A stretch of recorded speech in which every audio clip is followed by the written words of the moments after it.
예, 안녕하십니까. 네, 금방 소개받은 이준용 교수입니다.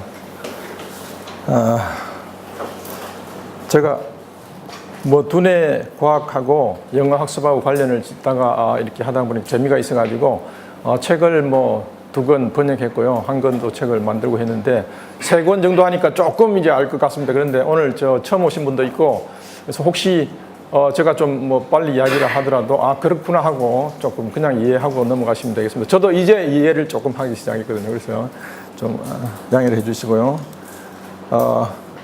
이 말씀부터 이거 아침에 그냥 썼는데요. 태초에 말씀이 계시니라.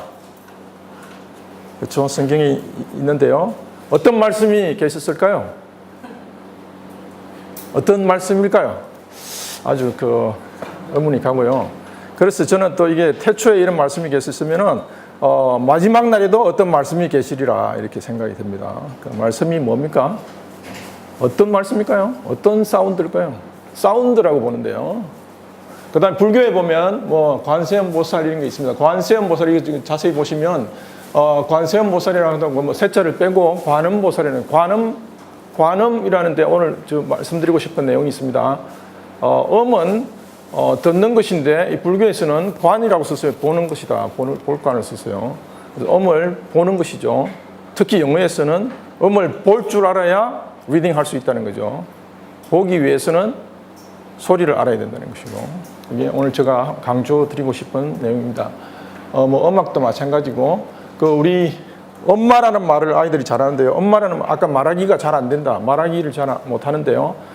엄마라는 말을 제대로 하기 위해서 아이들이 3,500번 내지 5,000번의 리스닝을 한다 그럽니다.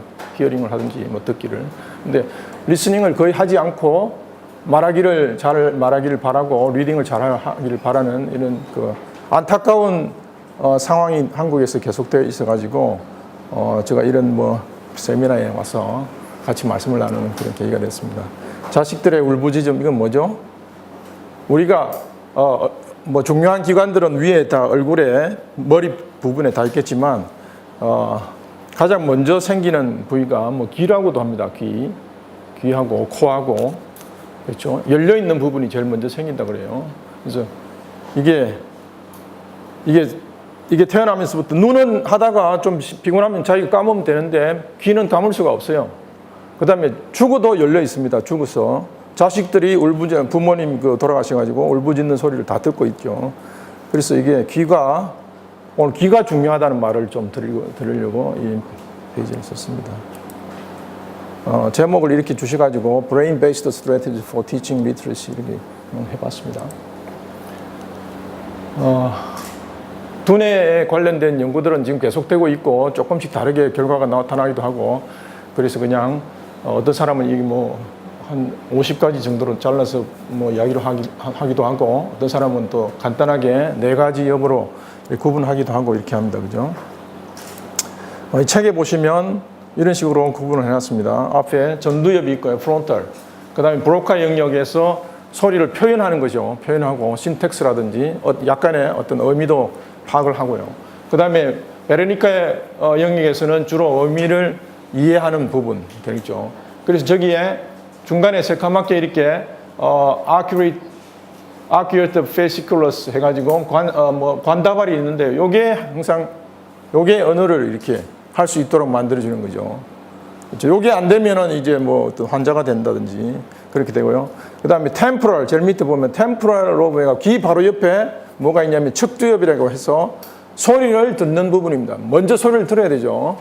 소리를 들어야 그 다음에 말을 하든지 할 수 있죠. 소리를 들어야 말을 하고 소리를 듣고 난 다음에 그 다음에 시각적으로 제일 뒤에 옥시피트 해가지고 여기 시각을 담당하는 부위가 뒤에 있죠. 시각을 담당해갖고 눈으로 바로 오게 돼 있고요. 옆으로 들어가지고 그 안에서 어떤 각회라는 부분이 있는데 각회에서 소리와 글자를 이렇게 바꿔주는 역할을 하는 거죠.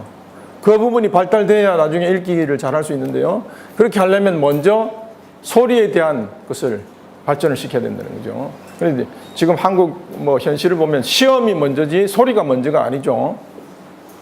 그래서 많은 돈을 들이고 많은 노력을 하고 시간을 많이 투자함에도 불구하고 결국 나중에 보면 소리에 대한 마스터가 안 돼가지고 다들 좀 힘들어하는 그런 그런 경향을 볼 수 있습니다.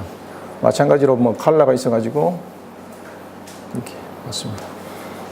방금 보신 전두엽은 어떤 역할을 하고 그 다음에 척두엽 윗부분은 어떤 역할을 한다든지 이런 게 있습니다. 척두엽은 아까 저기 베르니카 영역 그쪽에서 듣기 담당하고 그 다음에 메모리, 미니 이런 걸 담당하고요. 옥시피탈은 이 후두엽이죠. 보는 것을 보고 어떤 패턴으로 돌아가는지 이런 것을 담당하고 또 제일 밑에는 작은 골도 있습니다. 작은 골, 열린 부분.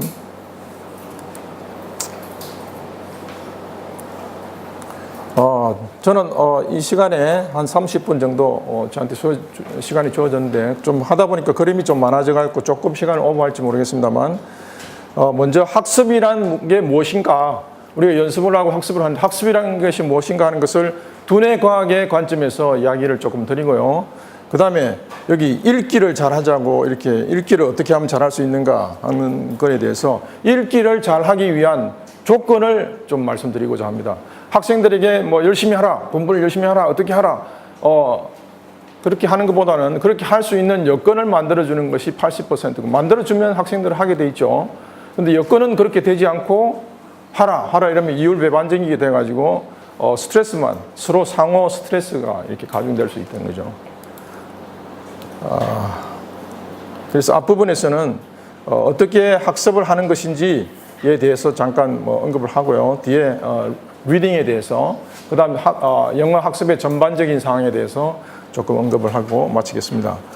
여기 보시면 Brain Based Teaching Learning의 원리가 있는데요. 1991년입니까? 91년에 제가 좋아하는 이 사람들이 케인 앤드 케인이 Relaxed Alertness 학습이 일어나는 제일 좋은 조건은 Relaxed Alertness라 했어요. 아주 Relaxed 된 상태에서 약간의 얼러트니스가 있어야 된다는 거죠. 경각심이. 아주 그런 용어를 이렇게 사용한 분인데요. 이분이 보면, 브레인은 어떻게 학습하냐. 브레인 학습의 원리에 대해서 12가지를 이야기했습니다. Brain is a parallel processor. 가지고, 두뇌는 양방구로 이렇게 활동을 한다. 뭐 좌방구만 하고 우방구만 하는 것이 아니고 같이 병렬적으로 학습하게 된다. 학습은 전반적인 어떤 신체가 같이 인게이지 된다. 그렇죠? 그래서 여기서 뭐 중요한 것이 그 TPR 메소드라든지 S가 이야기하는 그런 것들이 나옵니다. Learning is developmental. 점진적으로 이루어지는 것이다. 예를 들면 32 곱하기 33 이런 거 하기 전에 32 곱하기 3부터 하고 32 곱하기 33을 해야죠. 갑자기 뭐 이렇게 어려운 거 목표라고 해서 그냥 들고 가면 좀 곤란하다는 거죠. 그 다음에 각 개인의 브레인은 유니크한 것이고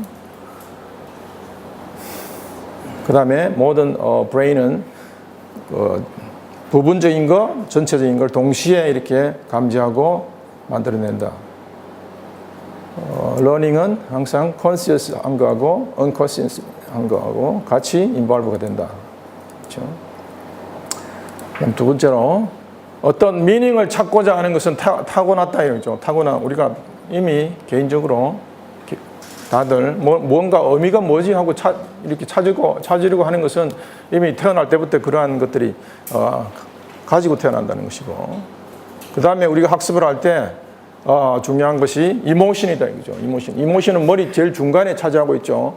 우리 머리 아까 전두엽, 부두엽, 적두엽 했지만 제일 중요한 것은 어디 있냐면 제일 중간에 있습니다. 제일 중간에 해마도 있고요.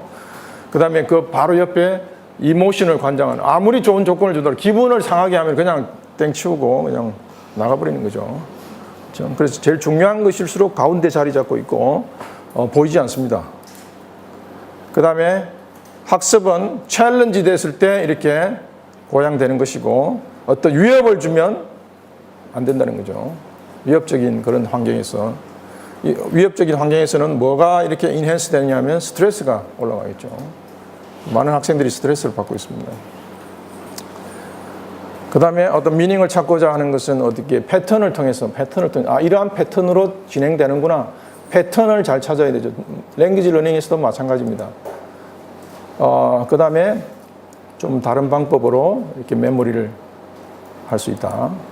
그 다음에 결국 브레인은 소셜 브레인이다. 전체가 같이 움직여줘야 된다. 나중에는 같이 움직여줘야 된다는 거죠. 우리가 몸에 뭐 오장육부가 있지 뭐 어느 것이 위장이 중요한지 간장이 중요한지 신장이 중요한지 어느 것이 더 중요한지는 뭐 말하기 힘듭니다. 서로 상부상조하면서 이렇게 소셜 organ을 만들어내는 거죠.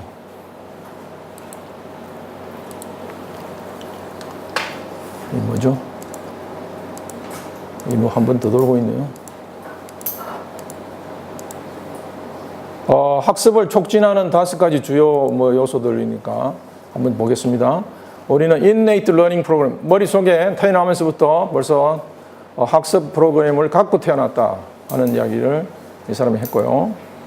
그 다음에 information을 계속 반복해야 된다는 거죠. 반복을 하면 재미가 없어집니다. 모티베이션이 좀 떨어지는데 그렇게 모티베이션이 떨어지지 않도록 반복시키는 것이 이제 교사가 어떻게 주도를 하느냐, 이게 상당히 중요한 부분이 될 것 같습니다. 그 다음에 학습하는 시간이 기분이 좋아야 됩니다. 기분이 좋아가지고. 그래야 어떤 뭐 무슨 호르몬이죠. 호르몬이 지금 뭐 한 수십 가지가 나온다 그러는데요. 그러한 호르몬이 자꾸 나와야 학습을 하고 싶어가지고 또 이렇게 자리에 앉고 기분이 좋아지는데 억지로 강제로 이렇게 앉아가지고는 프로모터가 될 수 없겠죠. 그 다음에 학습하는 중에 뭘 먹어야 되죠?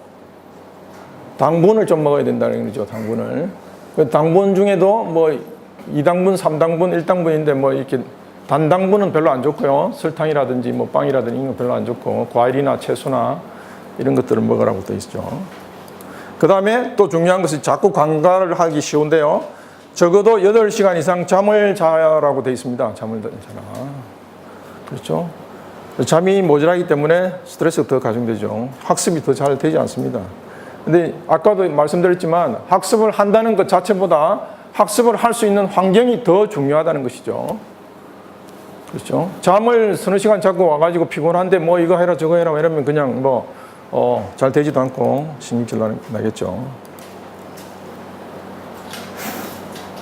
그러면 뉴로사이언스에서는 신경과학에서는 학습을 어떻게 보느냐? 학습이란 무엇인가? 여기에 대해서 잠깐 언급드리겠습니다. 뭐 이런 그림이 있어가지고 여기저기서 가지고 왔는데요. 시냅스라는 거, 시냅스. 냅스는 뭐죠? 잠을 잔다는 거죠. 같이 잠을 잔다는 겁니다. 저기 세포가 연결이 돼야 세포의 연결이 학습으로 봅니다. 세포의 연결, 세포가 세포 간에 연결이 되는 거죠. 사람과 사람 간에도 연결이 돼야 뭐 대인관계가 되고 하듯이 세포와 세포 간에 연결이 되는 것이 학습이죠. 그렇죠? 그런데 보통 때는 이게 딱 붙지 않습니다. 이렇게 딱 떨어져 있는데요. 이게 이 자체에서 세포 안에서는 어떤 정기적인 자극이 흐르는데 저게 붙을 때는 화학적인 반응이 나가지고 한두 번 해가지고는 연결이 안 되고요. 몇 번 반복해야 됩니까? 보통 뭐 자기가 어떤 수준이 됐으면 그 다음 수준으로 갈 때 25번 내지 30번 반복을 해야 된다고 그러죠. 근데 그 30번 반복을 한꺼번에 하면 잘 안 되고요. 몇 번 반복하고 또 하루 있다가 몇 번 반복하고 또 몇 번 반복하고 그래야 자기 것이 된다고 그럽니다.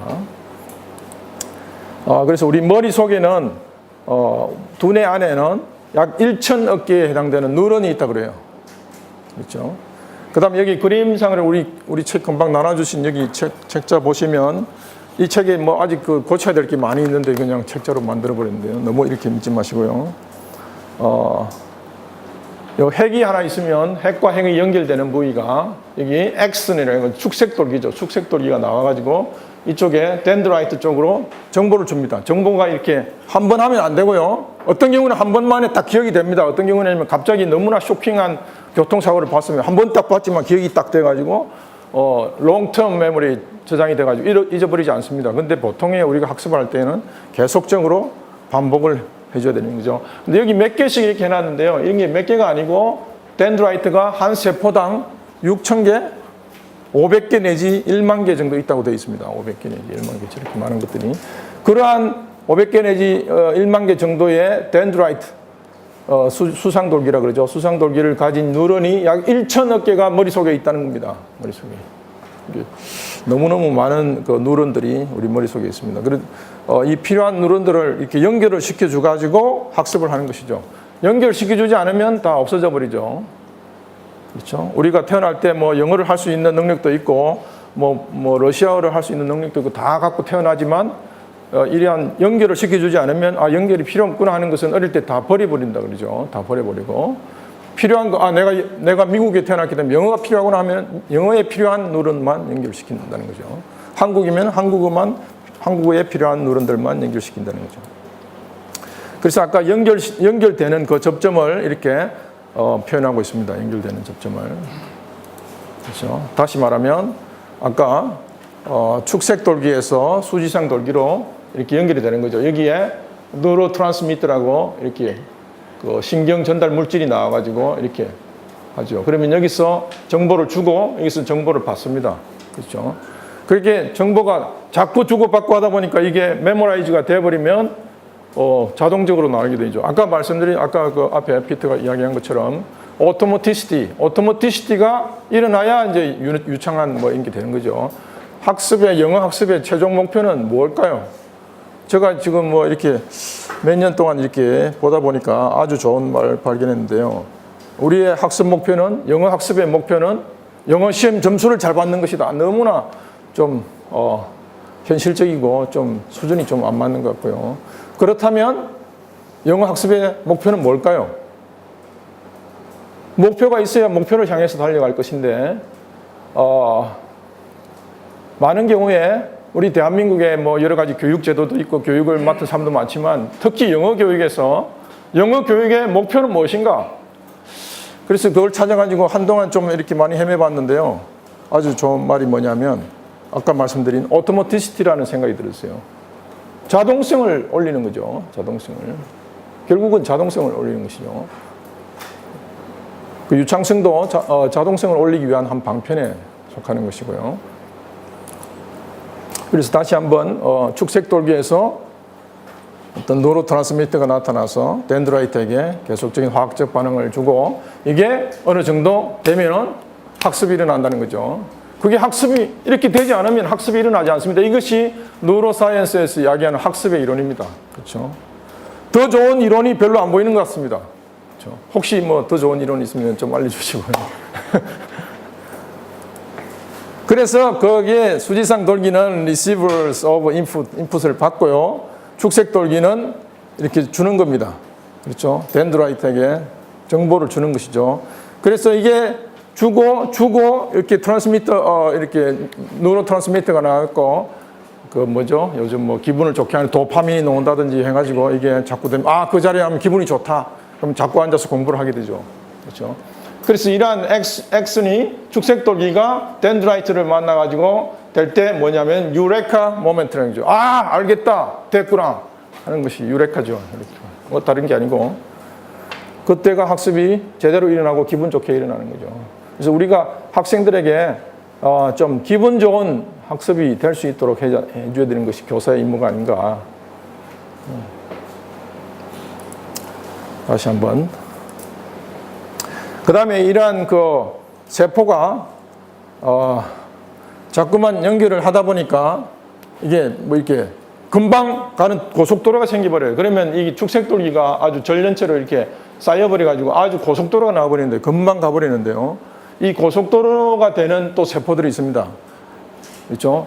이 큰 세포 안에 이 교세포라 해가지고 이 전련시키는 세포가 있는데요. 이 세포들이 수가 뉴런의 수보다 10배 정도 많다 그럽니다. 그러니까 항상 어디 가나 뭐 어떤 학습을 하는 것보다 학습이 되기 위해서 환경을 만들어주는 것이 10배나 많다는 거죠. 그 10배나 많은 환경을 10배나 더 경비가 들고 더 뭐 노력이 필요한 환경을 만들어주는 것이 또 일종의 전련체를 만들어주는 이런 것이죠. 여기서도 우리 두뇌도 마찬가지입니다. 그 다음에 아까 말씀드린 연결을 다 시켜야 되는데 필요 없는 연결이 잘 안 되고 한국에 태어나가지고 러시아어를 할 필요가 없으면 러시아어와 관련된 엄소는 그냥 잊어버린다는 거죠. 잊어버린다는 건 뭐냐면 세포 간의 연결이 끊어진다는 거죠. 연결될 수 있던 부분이 그냥 다 끊어진다는 거죠. 필요한 부분을 연결시키기 위해서 필요 없는 부분을 빨리 끊어버려야지 더 남아있는 것들이 왕성하게 활동을 하겠죠. 그래서 플라스티시티라는 것은 뭐냐면 나이가 들면 안 된다가 아니고 나이가 들면 어렵다는 거죠. 어렵지만 뭐 할 수는 있습니다. 시간이 지나가지고. 그 세포가 왕성하게, 어떤 세포가 왕성하게 일어나는 뭐 1살, 2살, 어떤 경우는 3살 이런 게 있을 때 그때 확실하게 잘 붙여주면 아주 쉽게 할 수 있고요. 나이를 뭐 지나쳐버리면 그 다음 안 되는 건 아닌데 아주 어려워진다는 것이죠. 우리 두뇌 속에 이렇게 복잡하게 뉴런들이 아까 얼마 있었죠? 1천만 개. 1천만 개를 했습니까? 1천억 개를 했죠. 1천억 개가 들어요. 셀 수가 없습니다. 그렇죠? 자, 복습을 한번 해보겠습니다. 뭐죠? 제일 위에 저거 뭐죠? 제일 위에 뭐죠? 네? 수상돌기, 덴드라이트라고 했죠.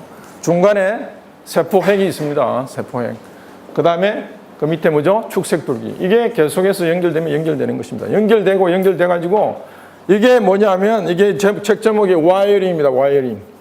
같이 엮어주는 것입니다. 엮이면 엮이는 거죠. 불이 타는 거죠. 그렇죠? 그래서 여기 불타는 금요일이 아니고요. 불타는 뉴런들이 있습니다. 아주 유명한 이런 말을 제가 몇 년 전에 이 뉴로사이언스에서 와가지고 배웠습니다. Neurons that fire together, wire together 하는 거죠. 그래서 우리 교사가 할 일은 뭐냐면 학생들의 뉴런이 fire 될 수 있도록, wire 될 수 있도록 도와주는 것이죠. 그렇죠? 헵이라는 사람이 이야기를 했는데요. 한 70년, 65년 전에 이야기했습니다. 또 누가 이야기했냐면 랜스 노스 박사는 우리 그 다이네드 그 프로그램 하신 분은 But language acquisition requires practice over time and cannot be crammed into a few intensive sessions. 언어 습득은 뭐 몇 번 만에 이렇게 팍 집어넣어가 되는 것이 아니고 계속해서 over time, 계속해서 프랙티스를 해줘야 된다는 거죠. 그 뉴런이 유레카가 일어날 수 있도록 그렇죠? 축색돌기에서 다른 세포의 수상돌기로 계속해서 프랙티스가 일어나야 되는 거죠. 그걸 하지 않고 그냥 지름길을 바라고 여행을 바라가지고 나중에 돌았으면 또 다 까먹어버립니다. 그렇죠? 그래서 그러한 우리 브레인을 만들기 위해서 브레인에 대한 테이크케어를 해야 되겠죠. 아까도 말씀드렸지만 우리 이 책이 있습니다만 우리 두뇌의 무게는 몸무게 전체에 비해서 2% 정도밖에 안 된답니다. 안에 말랑말랑하게. 그렇지만 우리가 먹는 음식 에너지의 25%를 소비를 한다 그럽니다. 그러니까 뭐 무게에 비해서 10배 이상의 에너지를 소비하는 것이죠. 그렇죠? 좋은 산소가 들어가야 되고요. 또 좋은 당을 자꾸 이렇게 넣어줘야 되겠죠. 그 다음에 수시로 물을 마시게 해야 된다고 되어 있습니다.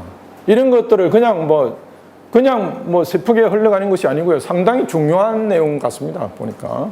우리 두뇌 속에 이렇게 구성되어 있는 두뇌 속 물질을 보면 78대 10대 10인데 뭐겠습니까? 이게 물은 항상 보면 저도 해군이라서 그런지 모르겠지만 해군 출신이라서 우리 지구상의 바닷물이 78% 있어요. 근데 우리 몸에도 물이 78% 있어요. 두뇌 속에도 물이 78%가 있대요. 아주 신기한 것 같습니다. 이게 78%가. 그렇죠? 물을 자주 마셔야 된다 이거죠. 10%는 뭐죠? 10%는 단백질이고요. 10%는 지방이라고 합니다. 2%는 나머지 여러 가지 뭐 있겠죠. 그 다음에 지방 중에서도 오메가3가 중요하다. 요즘 오메가3 중요하다고 계속 여기저기서 하고 있죠. 그다음 비타민 B가 중요하다고 이 사람은 또 특히 강조를 하고 있습니다. 미네랄, 엔티옥시던트, 항산화제 이런 것들이 뭐 다 건강을 위해서 중요한 것들이 두뇌를 위해서도 중요합니다. 엑서사이즈, 운동을 하고요. 명상을 하고 잠을 충분히 자고 아까 말씀드렸죠. 왜 그렇습니까? 이 기분을 좋게 하고 이모션을 좋게 하고 environment, 환경을 잘 만드는 왜요? L 다음에 뭐죠? 러닝을 잘하기 위해서 하는 거죠. 학습을 우리가 여기 온 목적 중에 하나가 학습을 잘하기 위해서 이렇게 하는 것이죠. 그렇죠? 머릿속을 연결시켜 줘야 되고 머릿속을 연결 잘 시켜주기 위해서 영양분이 충분해야 되고 잠을 충분히 자야 되고 이런 것들입니다. 그런 거는 아무것도 아니야 하고 흘러가면 안 된다는 거죠. 학원에도 학교에 가면 물을 수시로 마실 수 있도록 해주고 이런 것들이 정말 중요한 것이죠. 자, 그러면 지금부터는 잠깐 동안 리딩에 대해서 말씀을 드리겠습니다. 혹시 이해가 안 되더라도 그냥 그러려니 하고 넘어가시면 되겠습니다. Learning to read는 읽기 위해서 학습하는 것이죠. 그래서 2000년도에 넣은 5스텝이 아까 말씀드렸지만 리딩 컴프리hension 더 나아가서 리딩 컴프리hension 더 나아가서 아까 우리 랭귀지 러닝의 목적이 뭐냐면 오토머티시티 향상입니다. 그렇죠? 그러기 위해서는 저 단계부터 이렇게 내려가야 돼요. Phonemic awareness, phonics, fluency, vocabulary, comprehension 이렇게 하라고 되어 있고요. 이거는 뭐 수많은 그 미국의 학자들이 2000년도 전에 몇 년 동안 모여가지고 연구한 결과 이런 그 결론을 냈죠, 미국에서. 그런데 제가 여기에서 약간 이탈릭체로 써놓은 게 있고 그냥 바로 정자체로 써놓은 게 있습니다. 컴프리hension은 여기 정자체로 좀 돼 있고요. 여기 정자체로 돼 있고요. 나머지는 보면은 여기 정자체로 2개 있고요. 나머지는 이탈릭체로 해놨어요. 제가 그냥 해놨어요. 그냥 해놓지는 않았어요. 패턴이 있기 때문에 두뇌는 패턴을 따라서 학습한다. 이렇게 돼 있죠. 저기 뭘까요? 혹시 뭐 답이 제대로 나오시면 아까 사장님 보너스 하나 드리시죠.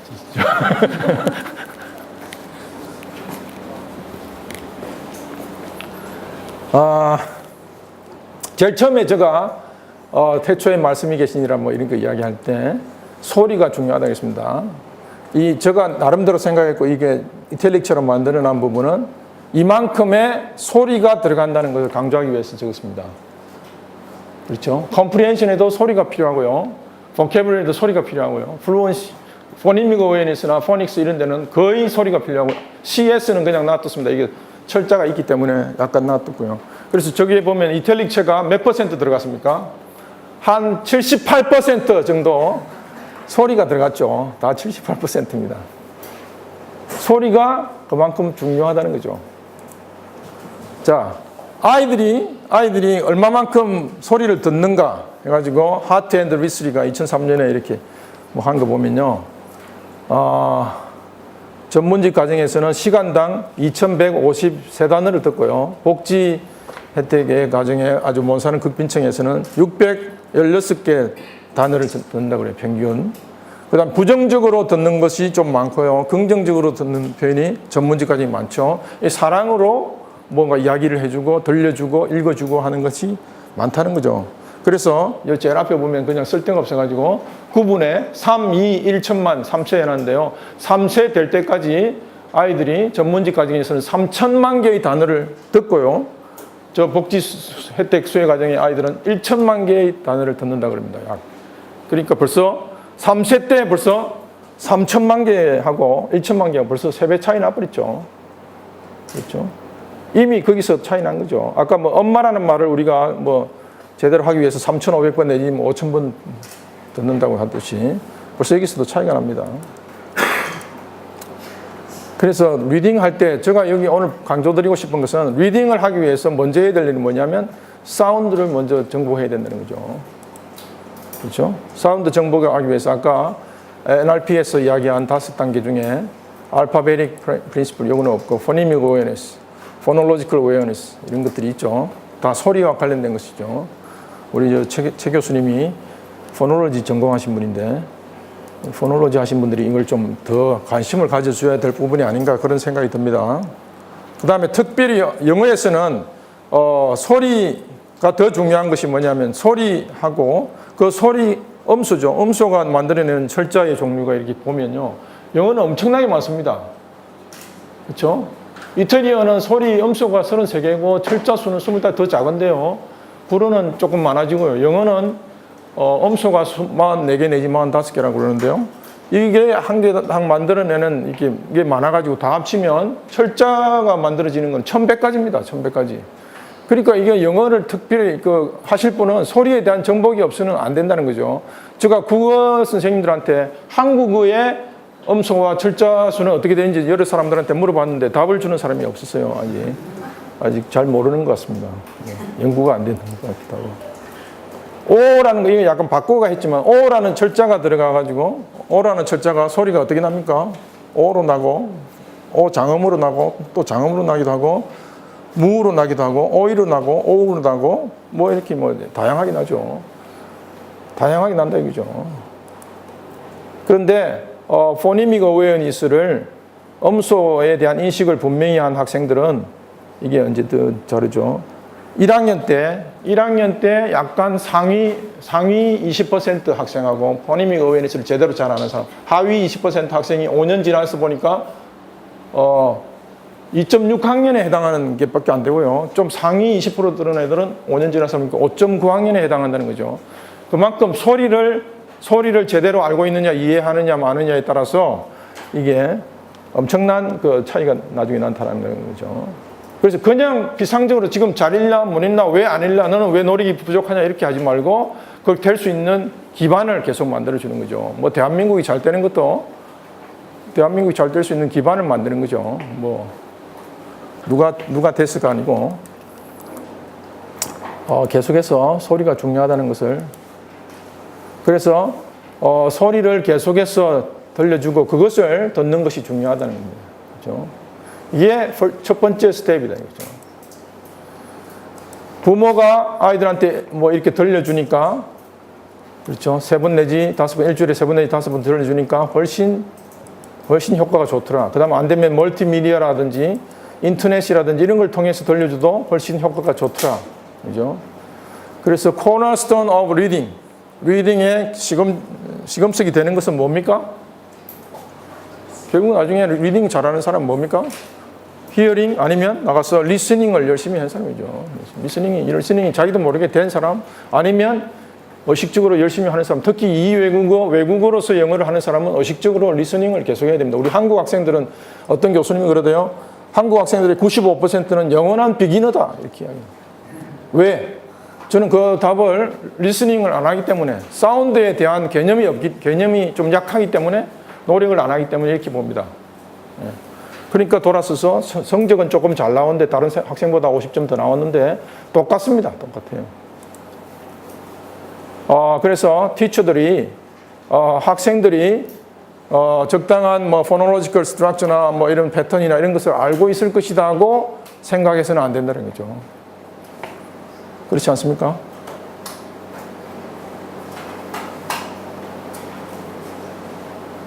저 혼자만의 주장인가 모르겠습니다. 그렇죠? 그런데 더 문제는 뭐냐면 아까 똑같은 겁니까?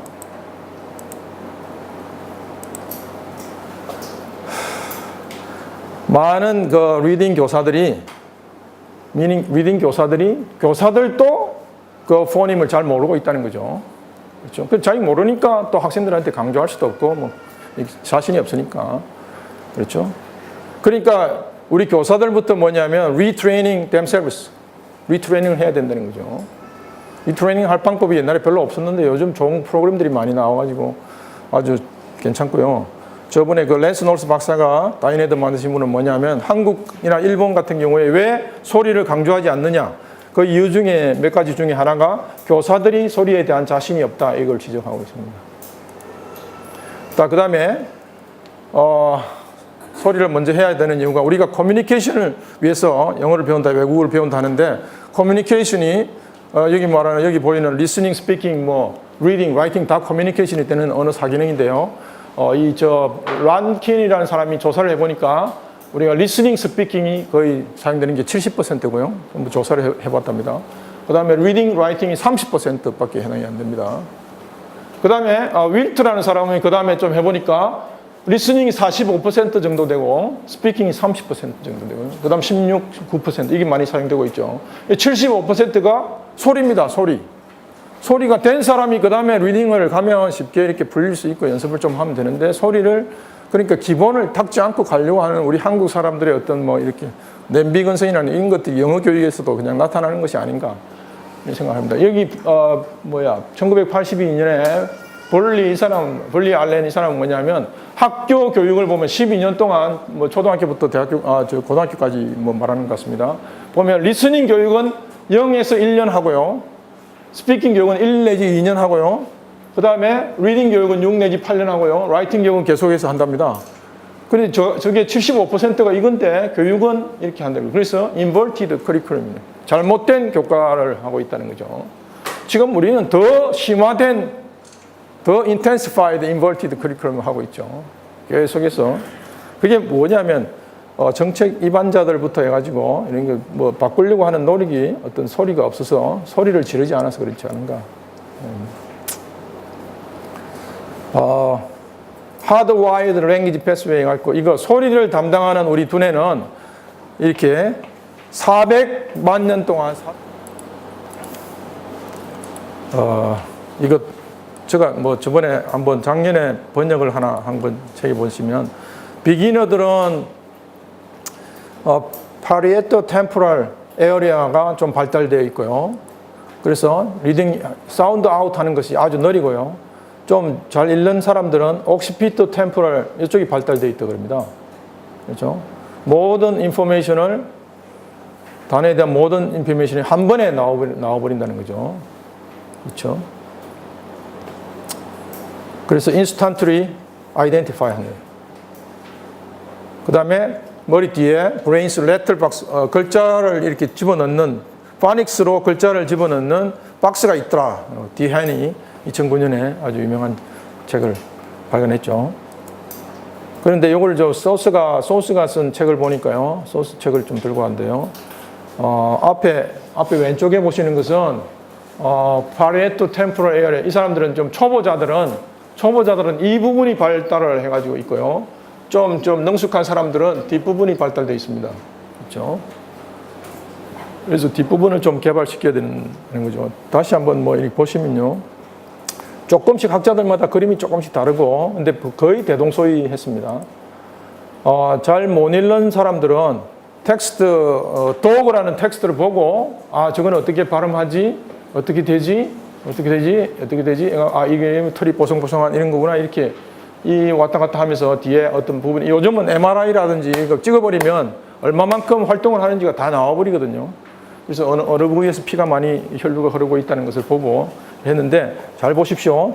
여기 초보자들은 이렇고요. 이 부분을 한번 보십시오. 이 부분이 뭐냐면 pronunciation and decoding입니다. 소리로 바꿔주는 부분입니다. 이 사람들은 소리를 바꿔주는 게 이렇게 필요합니다. 그런데 잘 읽는 사람은 이 부분이 없어져 버렸어요. 이 부분이 없어집니다.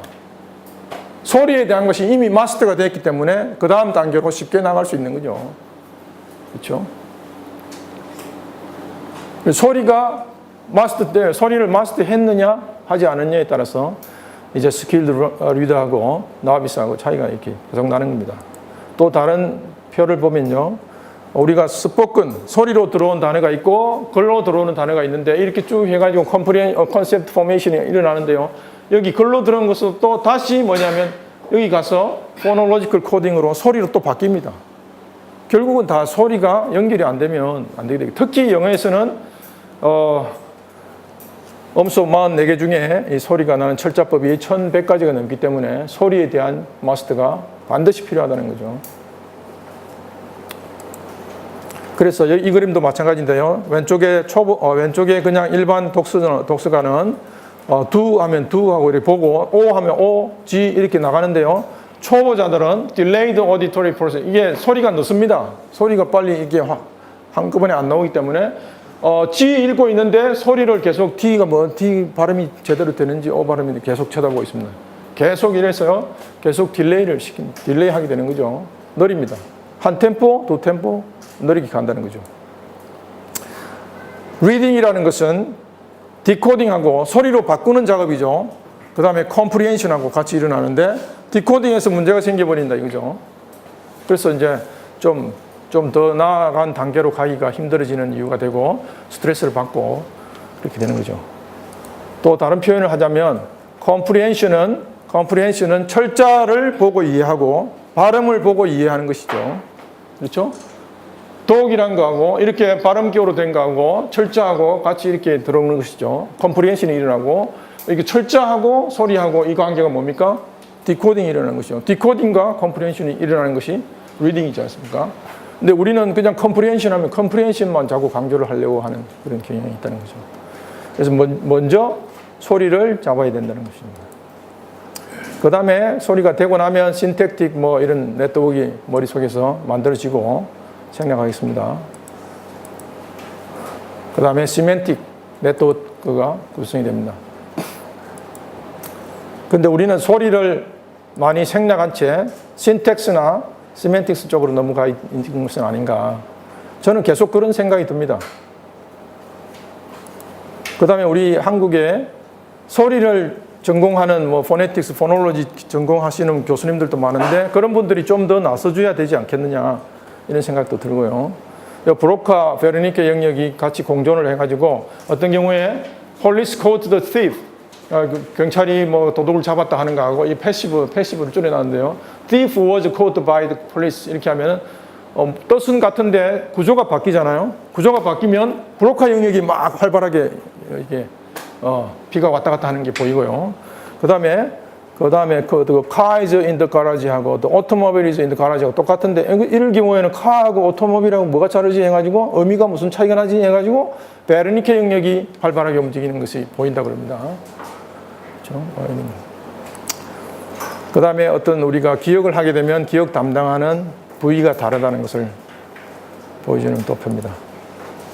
그 다음에 좀 책을 잘 못 읽는 사람들은 픽세이션 타임이 한 번에 이렇게 고정되는 시간이 300ms 내지 400ms고요. 그 다음 잘 읽는 사람은 200 내지 250ms로 딱 넘어가고요. 한 번 고정될 때 3단어 정도 보고요. 초보자들은. 좀 잘 읽는 사람은 9단어 정도 보고요. 그 다음 쭉 가다가 한글이나 영어나 왼쪽에서 오른쪽으로 읽는데요. 가다가 다시 돌아오는 비율이 50%까지 되고요. 그러면 난독증 환자가 됩니다. 그 다음에 아주 잘 읽는 사람은 10% 정도 왔다가 한번 돌아왔다가 그냥 쭉쭉쭉 나가는 것이죠. 그래서 그만큼 우리 학생들이 얼마만큼 뒤로 넘어가는지 이런 거에 대한 연구도 좀 더 많이 됐으면 좋겠다. 그 다음에 이제 파닉스라든지 이런 것은 파닉스 어프로치는 좀 구체적으로 필요할 때 가르쳐 줘야 된다 하는 것이고 그게 아니고 홀 랭귀지 어프로치에서는 그냥 많이 읽게 하고 다독하게 만들고 해서 자동적으로 그러한 원리가 소리가 들어갈 수 있도록 하면 된다. 그렇죠? 이 서로 약간 상반된 접근법입니다. 그래서 이제 이게 보면 한때는 포닉스가 좀 주도를 하다가 또 약간 홀 어프로치가 주도를 하다가 또 파닉스가 하다가 또 뭐 하다가 서로 바꿔가면서 하다가 2000년도에 와가지고 뭐가 나왔냐면 2000년도 되기 전에 홀 랭귀지가 좀 주도를 하다가 너무 성적이 너무 이상하게 떨어졌답니다. 그 다음에 NRP에서 내셔널 리딩 패널에서 아까 말씀드린 그 5개 단계를 준수하는 것이 좋다. 레코멘데이션 나와가지고 그 다음 파닉스가 좀 강조되면서 요즘은 뭐냐면 밸런스 좀 균형 잡힌 이런 교과 체제를 가고 있습니다. 가고 있다고 그래요. 그렇죠?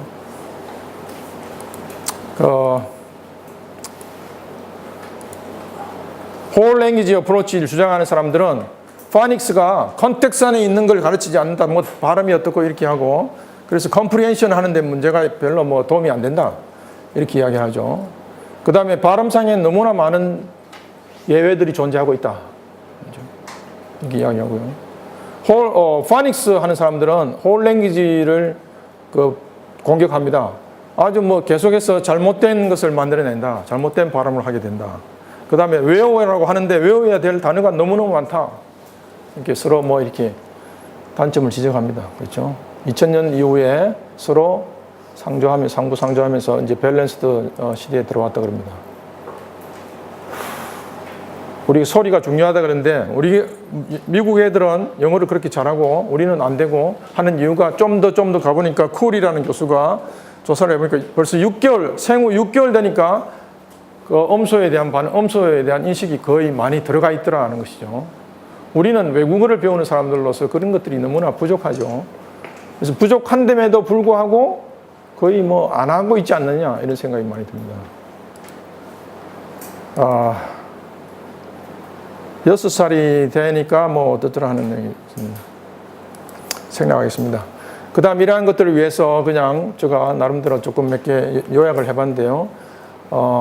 척도협을 먼저 소리에 관련되는 척도협을 먼저 발달시켜야 되겠다. 그렇죠? 소리에 대한 민감도를 높여야 되겠다. 한 번 말하기 위해서 우리가 엄마라는 소리를 우리는 몰랐지만 약 5,000번의 소리를 엄마라는 소리를 듣고 엄마라는 말을 제대로 한다 이거죠.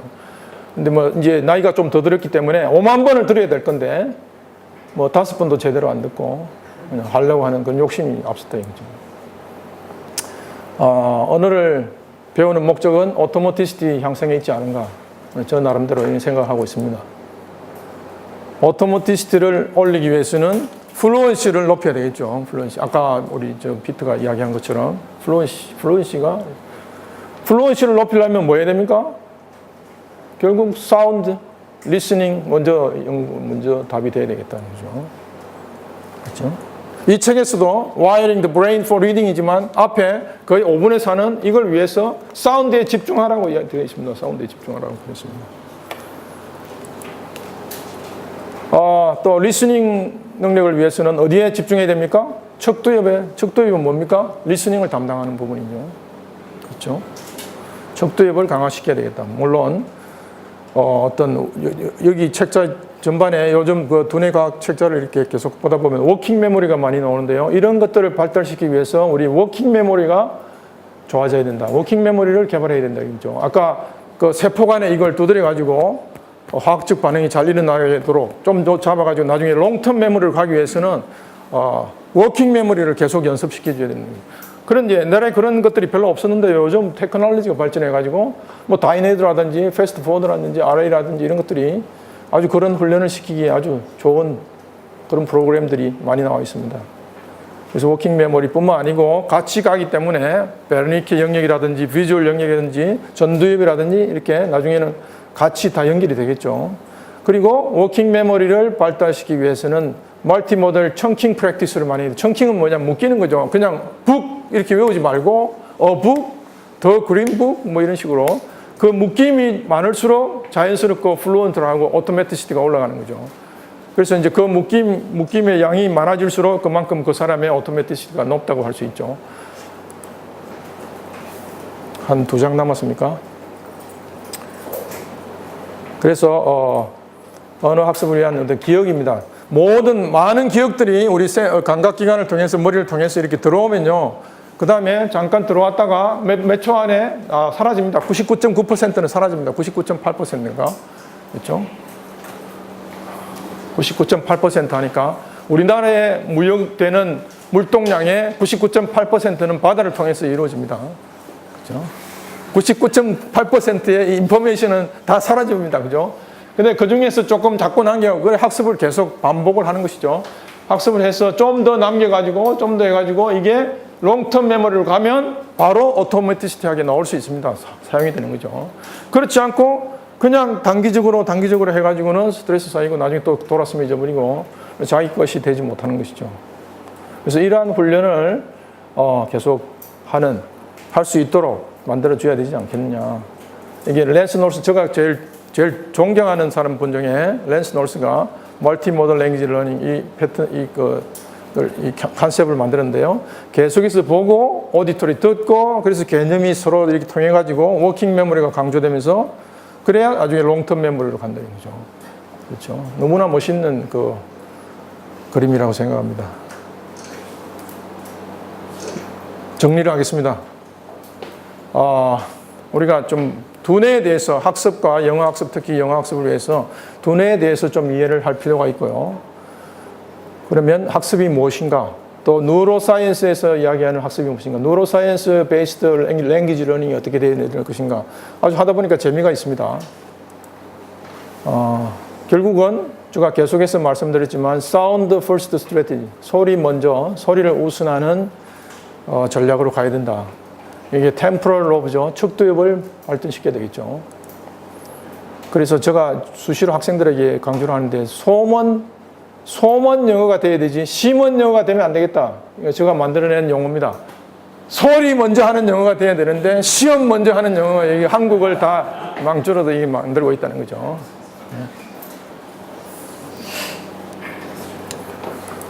많은 교수님들하고 이야기해봤는데 아무도 반대를 못했고요. 아무도 그게 아니고 다 호응해 주는데 뭐 내 환경이 그래가지고 나도 이런 말을 많이 들었어요. 그래서 이걸 위해서 워킹 메모리, 청킹 프랙티스 이렇게 묶는 연습을 많이 해야 된다. 그죠? 묶어서 듣고 묶어서 말하고 하는 거. 그러면 그런 것들이 자동 되면요. 우리가 한국어 뭐 읽기 하기 전에 상당히 많이 들었어요. 계속 들었어요. 엄마 3,500번 들었듯이 다른 용어도 엄청나게 들었어요. 듣지 않고 들어가려니까 힘들어집니다. 그죠? 청킹 프랙티스를 많이 해야 되고, 다시 한번 이야기하면 뭐죠? Neurons that fire together, wire together. 여기 제 제목이 wire together, wiring brain for reading입니다. 그죠? 그래서 첫 번째도 사운드고, 두 번째도 사운드고, 세 번째도 사운드고, 짱짱짱 했습니다. 그 다음에 조금 읽고요. 그 다음 또 사운드하고 이렇게 소리 내고, 아까 큰 소리를 읽어주라, 반복해서 읽어주라, 그 다음 누가 헬프가 있으면 읽어주라, 뭐 헬프가 없으니까 요즘은 테크놀로지들이 대신 해줄 수 있고, 그렇죠. 얼마든지 좋은 방법들이 있습니다. 그래서 Use of Technology Based on 뭐죠? Neuroscience겠죠. Neuroscience. 두뇌를 알아야 되겠죠. 그래서 우리 교사의 역할이 좀 생각해야 됩니다. 교사가 어떻게 되는, 교사가 그냥 뭐 많이 읽어, 더 읽어, 2시간 더 해. 이게 아니고요. 두뇌를 생각하고 소리를 생각하고, 그래서 우리 대한민국에 어떤 레볼루션이 좀 있어야 되겠다 하는 것입니다. 내 혼자 뭐 몇 사람 이래가지고 역부족이죠. 그래서 그냥 제목을 이렇게 줬는데 이상 마치겠습니다. 감사합니다.